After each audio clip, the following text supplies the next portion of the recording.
I pozdrav svima, danas ću vam pokazati kako updateovati BIOS. Prije svega morate ići na vašu stranicu, odnosno pogledati model matične koji vam je i otići na njihovu stranicu i skinuti naravno najnoviji BIOS. U mom slučaju je to B450 Aorus Elite, odnosno Elite. I znači ja sad trenutno imam verziju F40, što možemo na primjer vidjeti ako otvorimo GPU-Z.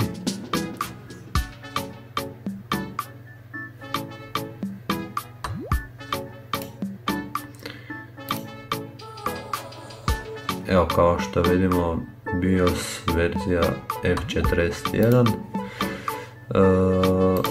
a ovdje najnoviji je F52. Znači kad smo skinuli to, dobijemo file koji stavimo na USB, ekstraktujemo ga i dobijemo ovak ove 3-4 fajla. I što se tiče toga, to je to i idemo sada ovdje na restart kompjutera, te kada će se restartati idemo u BIOS tako što pritiskamo delete ili F10, F12, kako u kojem slučaju. Kada smo došli u BIOS, idemo na ovdje QFlash i mi moramo znači updateati BIOS.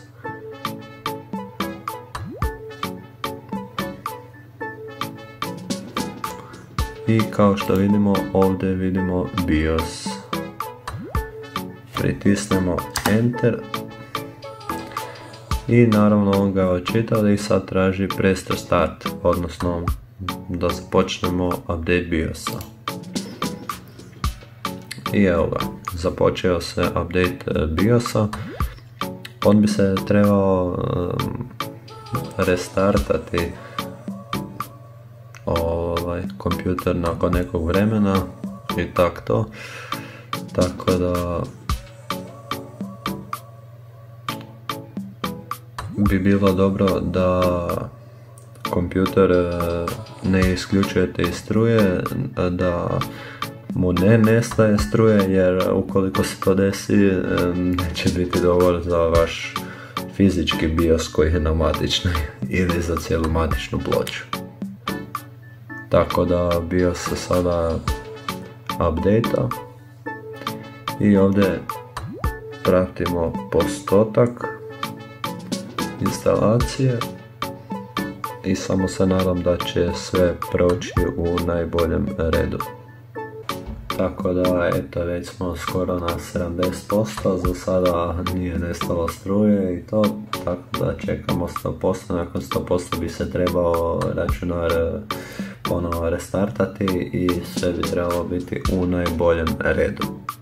I eto, sada kada je instalacija, odnosno update završio, on će se restartovati.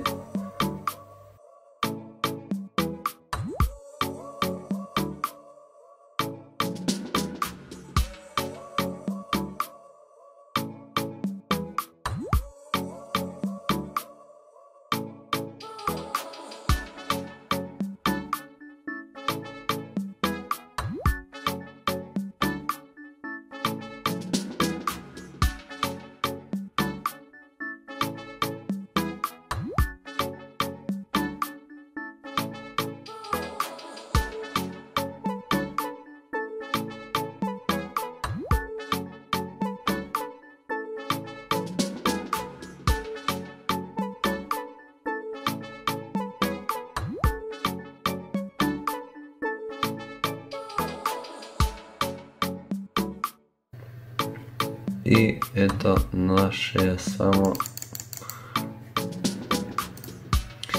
da pogledamo ovdje u GPU-Z da li je najnovija verzija BIOS-a instalirana.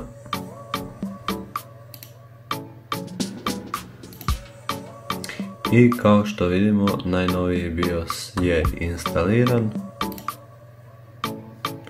I to još možete provjeriti tako što opet idete na restart i opet na delete i vidjet ćete da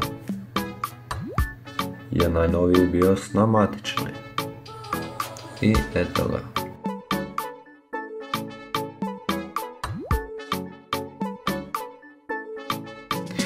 Tako da nadam se da ste uživali u klipu. Ako jeste, lajkujte video. Ako sam što propustio, komentirajte video. Ako već niste, zapratite stranicu na Facebooku Balkan Pro i na Instagramu isto Balkan Pro. Zapratite, tako da tam sam stalno u toku, imate cijeli uviđaj u Balkan Pro. Tako da, do sljedećeg klipa, to je to. Ćao!